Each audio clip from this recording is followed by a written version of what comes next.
Habari mdau wa Ofisi ya Rais Sekretarieti ya Ajira katika Utumishi wa Umma. Ofisi ya Rais Sekretarieti ya Ajira katika Utumishi wa Umma kuanzia tarehe 14 itakuwa na zoezi la kuendesha usaili wa kada mbalimbali. Kwa hiyo ewe mdau, tunakukaribisha sana, na usaili huu utafanyika katika mikoa yote Tanzania bara, lakini pia vituo maalum pale Zanzibar. Kwa hiyo tunakukaribisha sana, na ukija kwenye usaili tafadhali sana, usaili huu ni wa kuandika almaarufu kama usaili wa OATS, tunasema online aptitude test.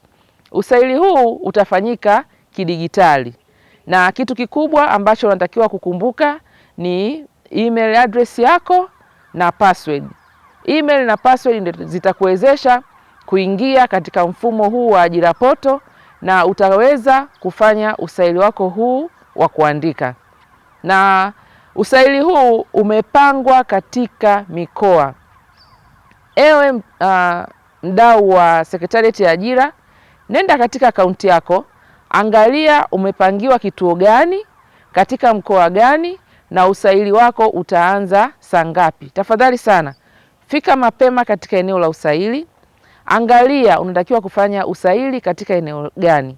Usiende katika kituo ambacho hujapangiwa kwa ajili ya kufanyia usaili.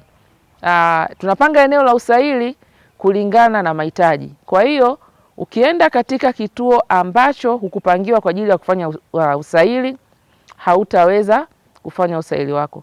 Kwa hiyo tafadhali sana, tunakusihi nenda katika kituo ambacho umepangiwa kwa ajili ya kufanya usaili wako. Lakini pia katika tangazo letu la kuitwa kwenye usaili, pale chini tumekuandikia masharti ya ujumla. Tafadhali sana, kabla hujafika katika eneo la usaili, nenda kasome. Kwanza ukija kwenye usaili, uvae mavazi nadhifu na yenye staa. Tafadhali sana zingatia hilo, mavazi nadhifu na yenye staa.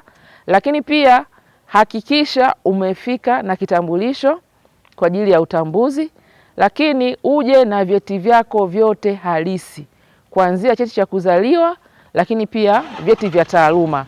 Hakikisha vyeti vyako vyote halisi na umekuja navyo, na kitambulisho kile unachokuja nacho hakikisha majina yake yanasomana na kwenye vyeti vyako.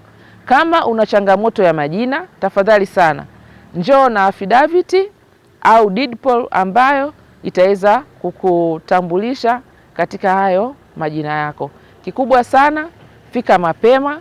Ule muda ambao uliambiwa usaili unaanza, utaanza mara moja, kwa sababu usaili huu unaenda kidigitali na umesetiwa muda. Kwa hiyo ule muda ambao umeambiwa usaili utaanza, na usaili huo utaanza kwa wakati. Tafadhali sana, naomba mzingatie sana maelekezo haya, na tunawakaribisha sana katika vituo vyetu ambavyo tutaendesha usaili. Nawatakia kila laheri na maandalizi mema.